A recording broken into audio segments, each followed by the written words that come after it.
Hayırlı gün, aziz milletteşler, jıyında katnaşucu, hürmetli konaklar. Biz bugün ikinci bütün Rossiya Tatar oğulları hem Tibetlerdeki Tatar tarihini öğrenişçiler jıyınının plenar oturuşuna jıyıldık. Kişe siz seksiylarda fikir alıştınız.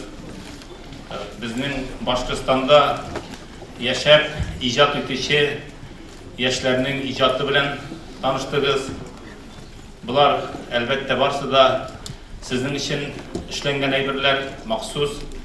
Çünkü Başkırstandagi milletteşlerimizning şuşu jıyınga bizlerning tilekleri buldu. Kilip bizlerning icatlarını көрсәтергә hem elbette bizlerinde icad derti taşıp turuğun көрсәтергә tilekleri var. Dağlar bunu uzunca көрсәтә aldılar diye sanmış var mı?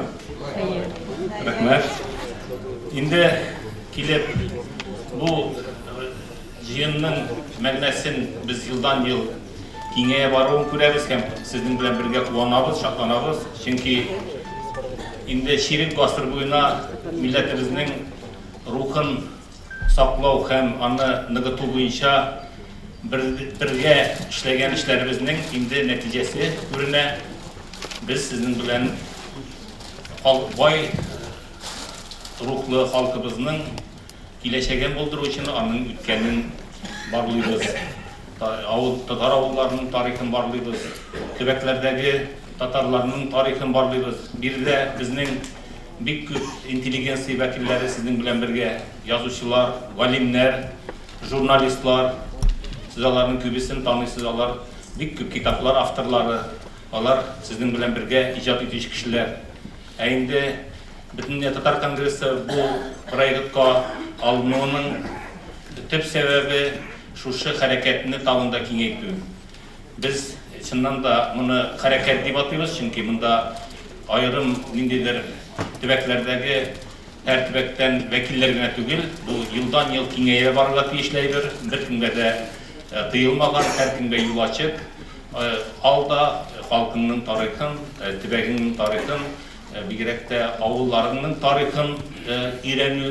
Инде ул авыл җирләрендә, мәктәпләрдә укытучы булып эшләгән тарихчыларның күбесе ул кешеләр бу эшкә алына. Шуның белән бергә безнең төбәкләрдә галимнәр бар, алар алына бу эшкә. Чыннан да бу эшнең нәтиҗәсе дә күренә, кирәклеге дә безнең барыбызга да көн кебек ачык. Чөнки әгәр дә тарихыбызны барлый алмасак, аны бүгенге яшьләргә тапшыра алмасак, аның киләчәге булмаячак. Безгә иң мөһиме ул китаплар китап булып басылып түгел, китап булып басылып чыкканнан соң ул китап эшләргә тиеш. Аның төп шушы эшләтүчеләре бу залда утырган сез.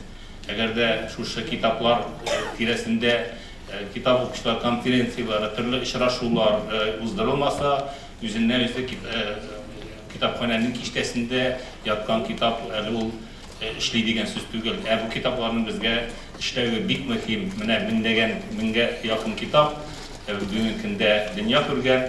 Менә шушы китапларны безгә барыбызга да бергә эшләтергә кирәк. Бу хәрәкәтнең төп мәгънәсе дә шунда. Бүгенге жиында Татарстан Республикасы Дәүләт Советы рәисе урынбасары Римма Аббас-кызы Ратникова катнаша. Татарстан Республикасы Президенты аппаратының милли сәясәтне гамәлгә ашыру идарәсе җитәкчесе Мустафин Данил Махмутулла. Татарстан Республикасы Мәдәният министры урынбасары Шарипова Гүзәл Азат-кызы. Татарстан Республикасы Министрлар Кабинетының Мәдәният һәм Татарстан Республикасы халыкларның телләрен үстерү бүлеге башлыгы Нигъмәтуллина Гөлшат Рәдиф-кызы. Татарстан Фәннәр Академиясының вице-президенты Дания Фатих-кызы Загидуллина.